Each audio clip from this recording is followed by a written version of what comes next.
पूर्णिमा शिव महापुराण की कथा है। जितने लोग आस्था चैनल के माध्यम से शिव महापुराण की कथा सुन रहे हैं, पूर्णिमा शिव पुराण, फेसबुक यूट्यूब के माध्यम से जितने लोग कथा सुन रहे हैं, आप सभी के पावन चरणों को नमन करता हूं कि आपके भाग्य के बराबर कोई भाग्य नहीं, जीवन में एक बार जरूर करा होगा, इसलिए कथा श्रवण कर रहे हैं।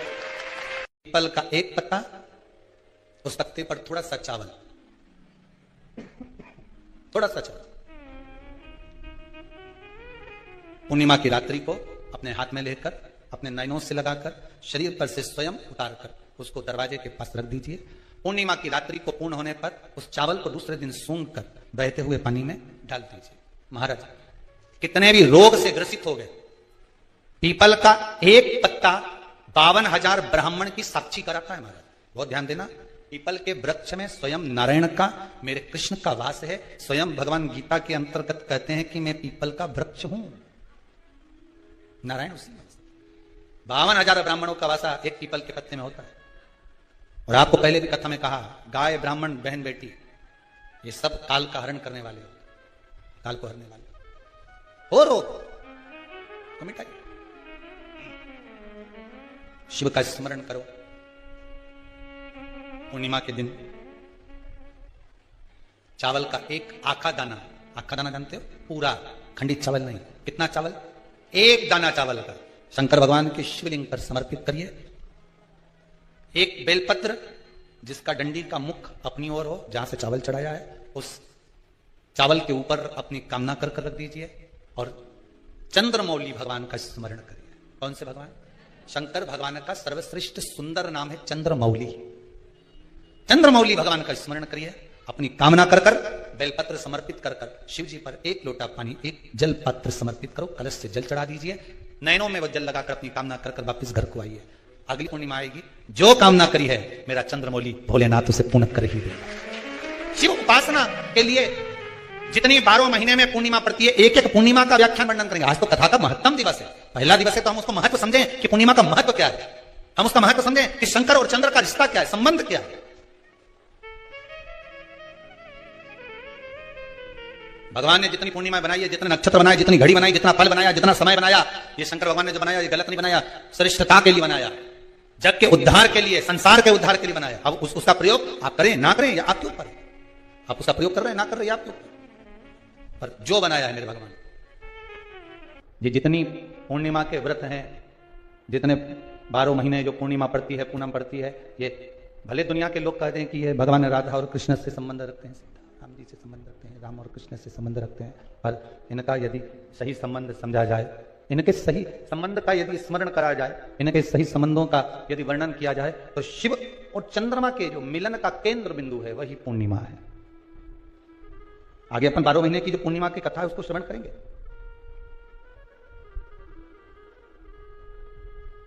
केवल एक पूर्णिमा वहीं तक नहीं रही कि भगवान कृष्ण और राधा जी ने रास किया,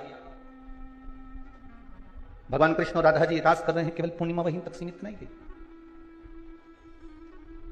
केवल वहीं तक उसकी सीमितता नहीं है। सबसे सुंदर संबंध इस संसार में अगर किसी का है तो समुद्र और चंद्र का है। दुनिया का सबसे सुंदर संबंध है चंद्र और समुद्र का। चंद्रमा घटता है तो समुद्र की लहरें भी घटती है, ज्वार और घटा। चंद्रमा यदि घट रहा है तो समुद्र की लहरें भी घट रही है। चंद्रमा यदि बढ़ रहा है तो समुद्र की लहरें भी बढ़ रही। कितना सुंदर संबंध होगा। चंद्रमा को घटता हुआ देखा तो समुद्र की लहरें घट गई, चंद्रमा को बढ़ता हुआ देखा तो समुद्र की लहरें बढ़ गई। अर्थात शिव महापुराण की कथा कहती है, श्रीमद् भागवत पुराण कहती है कि महाराज समुद्र जैसी गंभीरता, समुद्र जैसा प्रभाव, समुद्र जैसा भाव आपके भीतर होना चाहिए कि दूसरा व्यक्ति को घटता हुआ देखकर हमारा भी दिल थोड़ा सा दुख है, हमारा भी हृदय थोड़ा सा नम है। चंद्रमा को बढ़ता हुआ देखकर हमारे भीतर भी प्रसन्नता जागृत हो, हमारे भीतर भी उमंगता जागृत हो, हमारे भीतर भी यह भाव जागृत हो जाए कि ये बढ़ रहा है तो हमें प्रसन्नता हो रही है। पर हम उल्टे हैं, हम समुद्र के बिल्कुल विपरीत हैं। पड़ोसी के घर में धन बढ़ता है तो टेंशन हमें हो जाता है।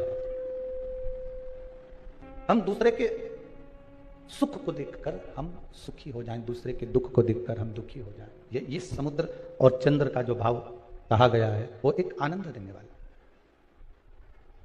केवल एक समुद्र और चंद्र का संबंध नहीं, मेरे देवाधिदेव महादेव और चंद्र जो उनके मस्तक पर विराजमान है उसका भी संबंध प्रबल है। महाराज लंकाधिपति रावण लंकेश, लंकाधिपति रावण लंकेश भी भगवान शंकर को प्रसन्न करने के लिए पूर्णिमा का अनुमोदन करता था। लंकाधिपति लंकेश, लंकाधिपति रावण, लंका में रहने वाला वो लंकेश भी पूर्णिमा का स्मरण करता था। स्वयं माता सीता राघव जी का दर्शन करने के लिए पूर्णिमा के चंद्रमा का स्मरण करती है। स्वयं माता सीता, माता पार्वती चंद्रदेव को देखकर बार बार स्मरण करती हैं शिव की भक्ति का। अब और हम पूर्णिमा शिव महापुराण की कथा सुन रहे हैं, इसके रस तत्व को हमें ग्रहण करना है और उस रस तत्व को ग्रहण कर कर अपने जीवन को सार्थक बनाना। भगवान शिव की कथा के करुणा सागर त्रिकालदर्शी कैलाशी अविनाशी शिव कर, जब ओघड़दानी त्रिकालदर्शी कैलाशी अविनाशी शिव की कथा करते, भगवान शंकर और चंद्रदेव इन दोनों का भी संबंध बड़ा प्रबल है महाराज, बड़ा प्रबल है। केवल एक समुद्र और चंद्र का ही संबंध नहीं, शिव और चंद्र का भी संबंध प्रबल है। एक बात ध्यान रखिए, समुद्र का सबसे बड़ा गुण यही है कि वो घटते हुए चंद्र को देखकर दुखी होता है और बढ़ते हुए चंद्र को देखकर प्रसन्न होता है। सबसे बड़ी प्रसन्नता ये, जब व्यक्ति के जीवन का अहंकार अभिमान निकल जाता है तो यह विश्वास मानिएगा कि आपके भीतर से विष निकल गया। क्या निकल जाना चाहिए? अहंकार।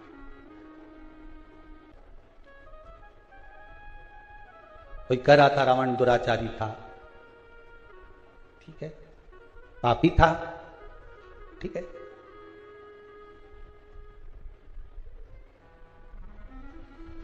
रावण दुराचारी भी था आपके हिसाब से, पापी भी था, पर आज के मनुष्य जैसा दोगला तो नहीं था।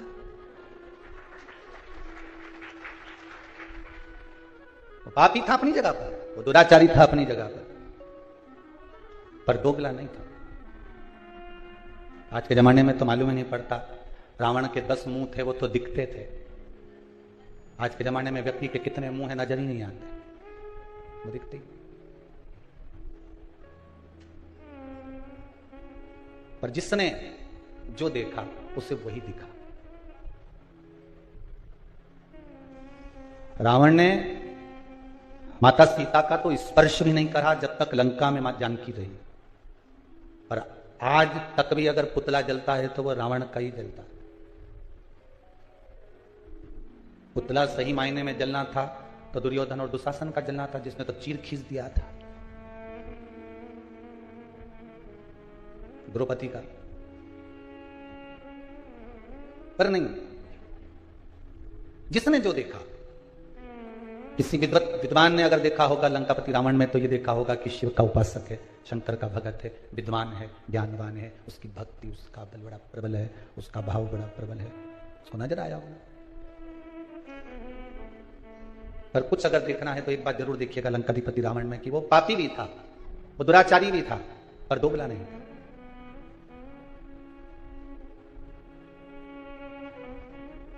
जो किया राम जी सम्मुख में है रावण के, और कितना सुंदर बात है महाराज जी। रावण संहिता के अंतर्गत लिखा है, भगवान राम ने रावण के पास में अपने छोटे भाई लक्ष्मण जी को भेजा था जब वो पड़ा हुआ था भूमि पर। किसको भेजा है? लक्ष्मण जी। लक्ष्मण जी ने पूछा, भैया आप मुझे क्यों भेज रहे हो, किस लिए भेज रहे हो, क्या कारण है मुझे यहां भेजने का, और भेजना भी है आपको तो ये कहां भेज रहे हो? वो लंकाधिपति रावण के पास में, वो लंकेश के पास में, वो लंकाधिपति रावण के पास में मुझे भेज भी रहे हो तो कहां भेज रहे हो, जरा विचार करिए, कहां जा रहे हो? राम जी ने कहा, सुन लक्ष्मण, तुझे मैं जो भेज रहा हूं, तुझे जो मैं प्रदान कर रहा हूं, भेज रहा हूं, वो एक द्रोही रावण के पास नहीं भेज रहा हूं, एक द्रोही रावण के नजदीक मैं तुझे नहीं भेज रहा हूं। मेरे राम कहते हैं लक्ष्मण मैं आपको भेज रहा हूं तो एक विद्वान, इसके बराबर दुनिया में कोई पंडित कोई विद्वान ब्राह्मण नहीं होगा, मैं उसके पास भेज रहा हूं। तो भेजने का कारण क्या है, मुझे क्यों भेजा जा रहा है? तो लंकाधिपति रावण ने लक्ष्मण को जो ज्ञान दिया रावण संहिता के अनुसार, आप कभी पढ़ेंगे तो उसमें स्मरण आएगा। आप मुझे क्यों भेज रहे हो? मेरे राम कहते हैं कि जाओ लक्ष्मण, एक बार विद्वान इस लंकाधिपति रावण के चरणों में जाकर पूछो जरा कि क्या चाहता है, उसकी इच्छा क्या है। थोड़ा ज्ञान की बातें करिए। लक्ष्मण जी गए और रावण के पास में सिर के पास जाके खड़े हो गए। रावण ने देखा कि लक्ष्मण आए तो रावण ने अपना मुंह फेर लिया इधर। अब इधर मुंह फेरा तो लक्ष्मण जी को गुस्सा आ गया। लक्ष्मण जी दौड़कर फिर भैया के पास में गए। क्या भैया, कहां भेज दिया आपने उस रावण के पास में, लंकाधिपति के पास में, इतना अहंकार उसको कि मुझे देखकर उसने मुंह फेर लिया। तो राम जी ने कहा लक्ष्मण एक बात बता, गुरु जी के पास ज्ञान लेने जाते हैं तो उसके चरणों में बैठते हैं कि उसके सिर पे बैठते हैं? लक्ष्मण जी बोले उनके चरणों में बैठते हैं। तो तू रावण से ज्ञान लेने गया था तो चरणों में खड़ा था कि सिर पे खड़ा था? लक्ष्मण बोले मैं सिर के पास खड़ा था। राम जी बोले अब चरणों में जाके खड़े हो, जाओ चरणों में जाओ। और रावण के चरणों में जैसे लक्ष्मण जी गए तब रावण ने लक्ष्मण जी को बुलाया और बुलाकर कहा, लक्ष्मण जी ने पूछा आपकी कोई अंतिम इच्छा हो, प्राण छूटने वाले हैं, आपके प्राण जाने वाले हैं, नाभि में अमृत सूख चुका है, बाण लग चुका है, आप मरने वाले हो, कोई आपकी इच्छा हो तो जरूर बताना। रावण मरते मरते भी एक सत्कर्म करते हुए चले गया। शायद दुनिया के लोग उसका वर्णन करें चाहे नहीं करें, पर पूर्णिमा शिव महापुराण की कथा आज ये अवस्थी परिवार भोपाल सरगुप्ता परिवार छत्तीसगढ़ से करा रहा है।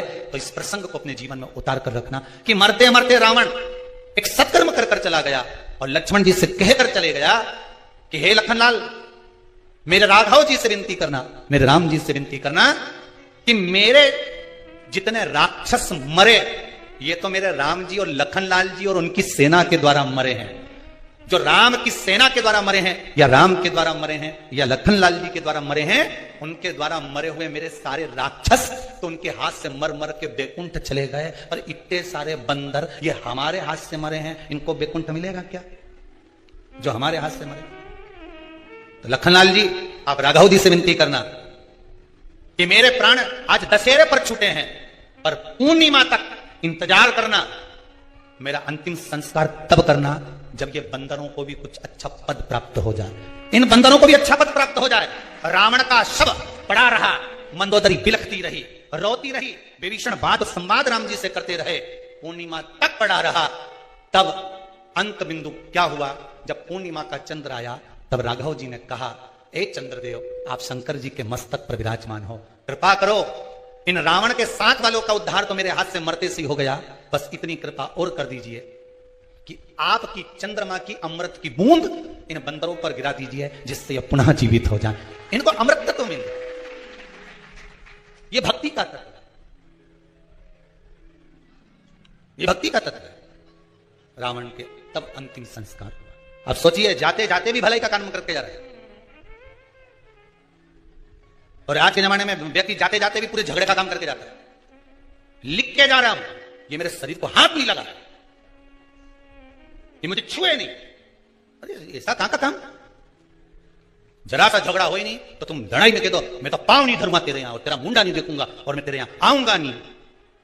अच्छा तुम जैसे संसार के लोगों से लड़ाई करोगे तो मैं तेरे आऊंगा ही नहीं, ऐसी लड़ाई एक तुम महादेव से कर लो कि मैं तेरे यहां आऊंगा ही नहीं, तो महादेव के नहीं आएगा तो बांध के लाएंगे, और आना तो पड़ेगा। ऐसी लड़ाई तुम कर लो भगवान से कि मर जाऊंगा पर तेरे यहां नहीं आऊंगा।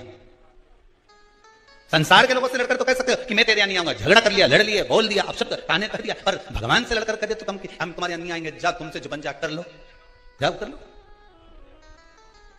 भगवान से अमृत की वो बूंद है चंद्रमा बरसाना। महाराज शिव महापुराण की कथा कर रहे हैं, शंकर नाम में वो अमृत छुपा हुआ है। क्यों कहते हैं महामृत्युंजय, क्यों कहा गया? हम सार्वजनिक रूप से तो महामृत्युंजय मंत्र नहीं बोलेंगे, पर वायलिन के द्वारा, वाद्यंत्र के द्वारा आप अपने भीतर से वेद मंत्र का स्मरण, ओम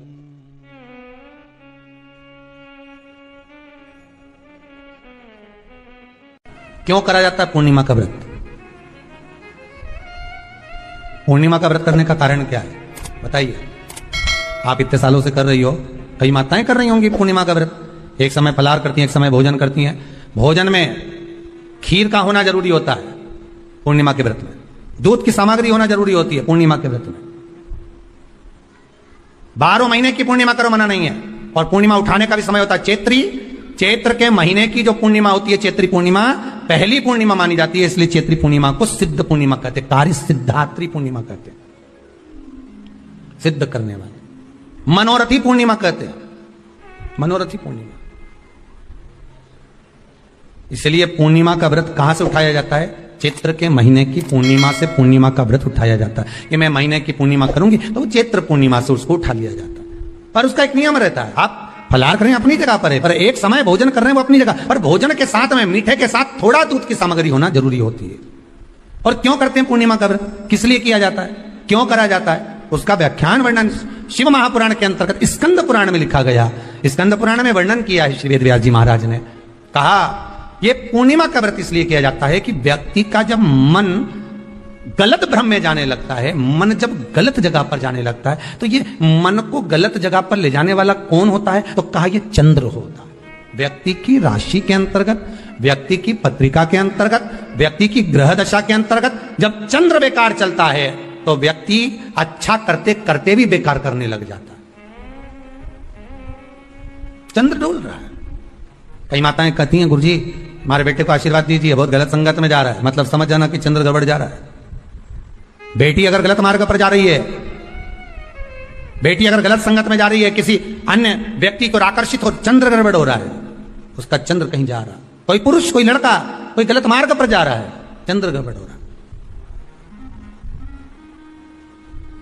घर में जो क्लेश उत्पन्न होता है, घर में जो विवाद उत्पन्न होता है, उस विवाद को रोकने के लिए केवल चंद्र की ही, इसलिए तो पूर्णिमा घर की नारियां हमारे यहाँ हिंदू धर्म में यहां तक स्कंद पुराण में कर दिया कि प्रत्येक पूर्णिमा। आप लोग का कभी आप लोगों ने सत्यनारायण जी की कथा करवाई है? जितने लोग आस्था चैनल पर कथा सुन रहे हैं, जितने लोग फेसबुक यूट्यूब पर कथा सुन रहे हैं, यूट्यूब पर कथा का श्रवण कर रहे हैं, उनने कभी सत्यनारायण की कथा करवाई होगी? तो उसमें लिखा है हर कार्तिक, हर पूर्णिमा को, हर संक्रांति को ब्राह्मण सत्यनारायण भगवान की कथा या राजा या वैश्य कथा को कराता था, या बढ़िया कथा करा। सुनी कि नहीं सुनी ये बात? सत्यनारायण भगवान की कथा में लिखा है, स्कंद पुराण के अंतर्गत जो सत्यनारायण भगवान की कथा का स्मरण किया उसमें लिखा है प्रत्येक संक्रांति पूर्णिमा को सत्यनारायण की कथा करवाने लगा और ये योनि को प्राप्त हुआ, इस योनि से छूटा, इस योनि में गया। लिखा है, सब कुछ लिखा है। अब उत्ते से समझ जाओ कि पूर्णिमा को सत्यनारायण की कथा करने का बोला है। तो पूर्णिमा को सत्यनारायण की कथा का क्यों बोला? वैसे तो रोज कराओ सत्यनारायण जी की कथा, प्रतिदिन कराओ, मना नहीं है। आप या कोई विशेष फंक्शन है आप सत्यनारायण जी की कथा करवा, पर पूर्णिमा संक्रांति को, और संक्रांति को पूर्णिमा को सत्यनारायण की कथा का स्मरण क्यों करवाया गया? क्योंकि पूर्णिमा के दिन अगर ये भगवान का व्रत रख लेगी, पूर्णिमा के दिन अगर ये खीर का प्रसाद बना लेगी, थोड़ा सा दूध की कोई सामग्री बना लेगी और भगवान को भोग लगा देगी, भले सत्यनारायण भगवान के भाव से बनाए, भले सत्यनारायण जी के निमित्तार्थ बना, पर अगर इसने सत्यनारायण भगवान के निमित्त से बना, पर पूर्णिमा के दिन अगर ये व्रत रखेगी, उपास रखेगी या कोई सामग्री बनाकर भगवान की पूजन कर लेगी, तो इसके घर में जो अशांति है वो शांति में बदल जाएगी। इसलिए कई घरों में आज भी सत्यनारायण भगवान की पूजन हर पूर्णिमा को करती है। माता किताब लेके बैठ जाती है, तुरंत उन्हें ऑफिस जाना है, कहीं काम पे जाना, और तुरंत उसने जल्दी कलश रखा, कलश नहीं भी रखे तो भगवान की पूजन कर कुरा के ब्राह्मण देवता को बुला लेगी, ब्राह्मण नहीं आएंगे तो खुद कर लेगी, पर करती जरूर है। इतना सा आटा सेक लेगी, पंजेरी बनाई, सीरा बनाई, मिठाई रख दो, कुछ भी करेगी पर सत्यनारायण की कथा कर ले, उसका मन लग गया उसमें, मतलब पूर्णिमा को करना है। उसको करने से क्या होता है? शांति रहती, शीतलता रहती। जिसके घर में हर महीने की पूर्णिमा को खीर बनती हो, ध्यान दीजिएगा, बहुत सुंदर संवाद चल रहा है, बहुत ध्यान देने वाली बात है। प्रत्येक महीने की पूर्णिमा को जिसके घर में दूध की सामग्री बनती हो, दूध की सामग्री तैयार होती हो, खीर प्रसाद तैयार होता हो, उसके घर में कभी क्लेश नहीं हो सकता। चाहे सास बहू एक दूसरे के सामने वो कहे ना, वो सांप और नेवले की लड़ाई क्यों ना, फिर भी शांति हो जाती है। पर प्रत्येक महीने की पूर्णिमा होना चाहिए। ये नहीं कि तुमने एक महीने की पूर्णिमा पे बना लिया और दूसरे महीने की पूर्णिमा को गायब कर दिया। फिर किसने कह दिया आज चूरमा तो बन रहा है, दाल बाटी तो बन रही है चूरमे के साथ में, लड्डू बन रहे हैं, तो काय को खीर बना रही हो? तो तुमने अब वो खीर प्रसाद। महापुराण की कथा कहती है, महाराज पूर्णिमा का जो चंद्र है वो विशाल का है, और उस चंद्र की पूर्णता में हमारी अभिलाषाएं भी पूर्ण हो। आप आस्था चैनल के माध्यम से जितने लोग कथा सुन रहे हैं, फेसबुक यूट्यूब पर जितने कथा सुन रहे हैं, और कुबेरेश्वर धाम में जितने कथा सुन रहे हैं, आप में से कितने लोग हैं जो पूर्णिमा का व्रत करते हैं? जो माताएं करती हो जरा हाथ उठाइए। पूर्णिमा का व्रत जो करते हो ना आप लोग, रखिए हाथ। अब पूर्णिमा के व्रत में आपने कई बार किताब पढ़ी होगी पूर्णिमा की, या आपने व्रत किया होगा, या पूर्णिमा का व्रत आप धारण करे होगे, तो उसमें पूजन कौन से भगवान की होती है? पूर्णिमा के व्रत में किस भगवान की पूजन होती है? तो कहा पूर्णिमा के व्रत में केले के खंभ लगाकर पूर्णिमा का जो अध्यापन होता है, पूर्णिमा की जो पूजन होती है, उस पूजन में शंकर और पार्वती की पूजन की जाती, शिव और नारायण की पूजन करी जाती, शंकर और पार्वती का स्मरण किया जाता। किसकी पूजन होती है? शिव पार्वती।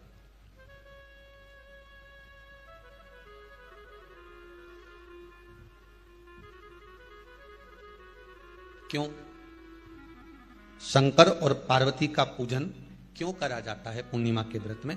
क्योंकि शिव और माता पार्वती ही केवल एक ऐसे हैं जिन्होंने अपूर्ण लक्ष्मी को भी पूर्ण बना दिया था। किसको पूर्ण बनाया है? लक्ष्मी। शरद पूर्णिमा के दिन अगर आप शंकर भगवान को एक लोटा पानी अगर शिव को समर्पित कर रहे हो, श्वेत पुष्प को रखकर शंकर जी के ऊपर सफेद फूल को चढ़ाकर अगर एक लोटा जल भी, एक पात्र जल भी शंकर को समर्पित कर रहे हो, तो ये लक्ष्मी के लिए ही तो कर रहे हो। और कौन सी लक्ष्मी? पूर्ण लक्ष्मी। पूर्ण लक्ष्मी। आपको पहले भी कथा में कहा, एक बार भगवान विष्णु के सामने लक्ष्मी मैया ने बहुत तेज स्वर में कह दिया था, नारायण, दुनिया के लोग आपका नाम जपते हैं, दुनिया के लोग नारायण नारायण करते हैं, दुनिया के लोग आपका भजन करते हैं, पर सत्य मायने में कहूं ना तो मेरे बिना दुनिया के लोगों की नहीं चल सकती, मेरे बिना दुनिया नहीं चल सकती, संसार मेरे बिना नहीं चल सकता। भगवान विष्णु ने कहा ये तो गलत है लक्ष्मी आपका कहना। एक दिन लक्ष्मी को अहंकार आ गया, अहंकार के संबोधन जब माता लक्ष्मी करने लगी तो भगवान उसी समय पर भगवान विष्णु को क्रोध आ गया, और भगवान विष्णु ने कह दिया, लक्ष्मी तू इतनी बड़ी बड़ी बात कहती है कि तेरे बिना नहीं रह सकती संसार? मैं तुझे कहता हूं लक्ष्मी तू अपूर्ण है, तू अपूर्ण है, तू पूर्ण कब हो गई?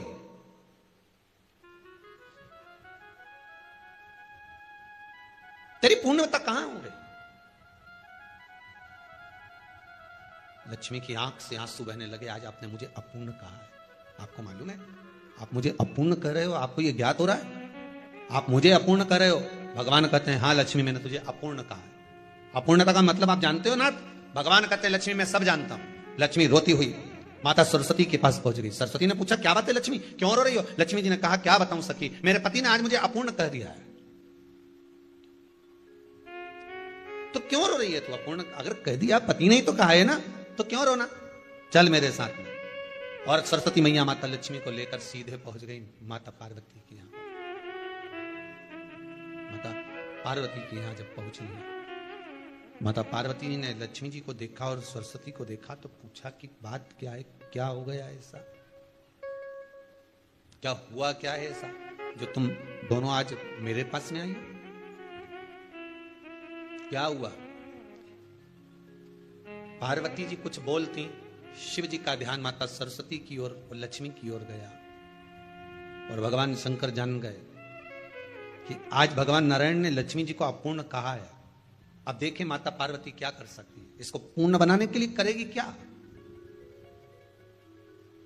क्या हुआ? माता सरस्वती जी बोली लक्ष्मी को अपूर्ण कह दिया। अपूर्ण कह दिया? हाँ, तो क्या सोचना उसके लिए, इसको मैं अभी पूर्ण बना देती हूं। माता जगतजननी पार्वती ने गोदी में विराजमान गणेश जी को उठाया और उठाकर लक्ष्मी जी की गोद में दे दिया। ले लक्ष्मी, आज से तू पूर्ण हो गई। लक्ष्मी आज से तू पूर्ण है। गोदी में जब तक संतान नहीं है तो नारी को लोग अपूर्ण समझते हैं, पर माता पार्वती जी ने संपूर्ण ब्रह्मांड में एक सिद्धता प्रदान कर दी कि अपने गोदी के लाल को, अपने गोदी के पुत्र को माता ने लक्ष्मी की गोद में देखकर लक्ष्मी को पूर्ण बना दिया। वो दिन कौन सा था? यही शरद पूर्णिमा का दिन था। कौन सा दिन? आवाज पकड़ लो। यही शरद पूर्णिमा का दिन था। शरद पूर्णिमा का दिन लक्ष्मी को पूर्ण करने का दिन, पूर्ण करने। केवल अमृत ही नहीं बरसता, शरद पूर्णिमा के दिन लक्ष्मी भी बरसती है। लक्ष्मी पूर्णिमा के कितने व्रत होते हैं? बोलते जाओ जरा, जल्दी जल्दी बोलो। पूर्णिमा के नारियों को, स्त्रियों को अखंड सौभाग्य के लिए, जो नारी वैधव्य नहीं होना चाहती है, उस नारी को पूर्णिमा के कितने व्रत करना चाहिए? जिस नारी के यहाँ संतान नहीं हो, औलाद नहीं हो, उसको पूर्णिमा के कितने व्रत